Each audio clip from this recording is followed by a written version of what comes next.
Mari kita jadikan pertemuan itu seperti halnya pertemuan Maria dan Elizabeth. Pertemuan yang membahagiakan, bukan pertemuan yang menyusahkan.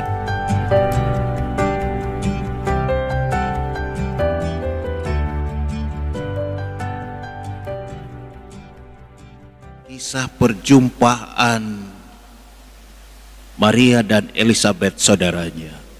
Di situ keduanya sama-sama mengalami suasana persaudaraan yang sejati. Di situ terjadi bukan hanya pertemuan di antara dua orang, tetapi sesungguhnya di sana terjadi perjumpaan dua hati. Itulah hati yang beriman dan hati yang penuh kasih, dan iman dan kasih ini membuahkan kegembiraan dan kebahagiaan yang luar biasa. Elizabeth memberi kesaksian bahwa ketika dia mendengar sapaan Maria, dia berujar,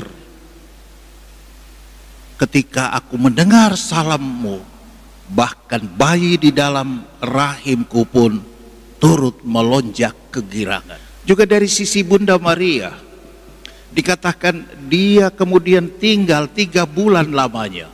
Bukan waktu yang sedikit. 3 kali 30 hari, 90 hari dia tinggal di rumah saudaranya. Pasti itu berarti dia betah, dia kerasan, dia bahagia. Lebih dari itu, Bunda Maria melihat momen itu dengan kacamata iman, bahwa pertemuan dengan saudarinya yang demikian membuatnya bahagia itu adalah bagian dari berkat Tuhan. Itu adalah bagian betapa Tuhan memperhatikan orang yang takut, orang yang takwa kepadanya. Maka di dalam kidung pujian, Maria berujar, hatiku bergembira karena Allah juru selamatku, sebab ia telah memperhatikan kerendahan hambanya. Mulai sekarang segala keturunan akan menyebut aku berbahagia. Nampak bahwa kebahagiaan Maria itu sungguh bersumber dari Allah. Dan Allah bisa memberikan atau menyalurkan berkat-Nya. Allah bisa menyalurkan kebahagiaan itu melalui siapa saja yang kita jumpai dalam keseharian. Maka saudara-saudari, mari kita juga mewujudkan persaudaraan yang sejati itu dalam relasi, dalam pertemuan kita dengan sesama. Setiap hari kita selalu bertemu dengan orang lain. Bukan hanya di dalam keluarga kita, itu sudah pasti. Tapi kita bertemu dengan tetangga, kita bertemu dengan teman kerja, kita bertemu dengan orang yang mendatangi kita untuk suatu keperluan. Kalau kita jualan mungkin akan datang pembeli.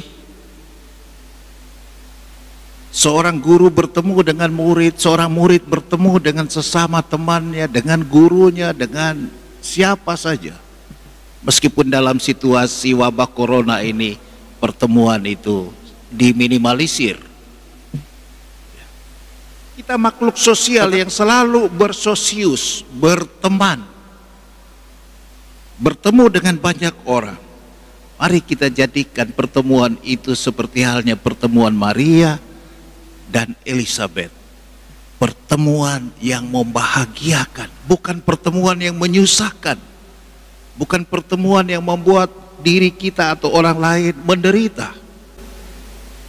Bukan pertemuan yang membuat orang jadi sedih. Bukan pertemuan yang membuat orang menjadi terancam dan tidak nyaman. Pertemuan yang merupakan persaudaraan yang sejati akan menjauhkan kita juga dari perilaku munafik. Lain kata diucap, lain rasa di hati. Itu kerap kali kita alami. Orang begitu manis tutur katanya, begitu lembut bahkan perilakunya, tapi ternyata pikiran dan hati merancang kejahatan. Tidak nyambung. Dan itulah sekali lagi yang disebut munafik, basa-basi, ataupun sandiwara. Mari kita membangun kejujuran dan ketulusan serta keikhlasan di dalam tutur kata, di dalam relasi, dalam setiap perjumpaan dengan sesama kita. Hargai setiap pertemuan dengan sesama. Amin. Karena kita tidak pernah tahu kita masih bisa bertemu lagi. Dan yang kedua, hargai setiap pertemuan dengan sesama siapapun orang itu sebagai berkat dari Tuhan. Pun mungkin bertemu dengan orang yang sangat tidak menyenangkan. Mungkin bertemu dengan orang yang kita anggap sebagai musuh. Mungkin bertemu dengan orang yang melukai kita. Siapa tahu melalui orang yang seperti itu Tuhan justru menurunkan rahmat dan berkat-Nya bagi kita sekalian. Mari kita membangun kejujuran dan ketulusan serta keikhlasan di dalam relasi. Maka hidup bersama pasti menjadi indah. Dan setiap pertemuan akan selalu menjadi berkat bagi sesama. Dan tentu berkat bagi diri kita sendiri. Tuhan Yesus memberkati kita semua. Amin.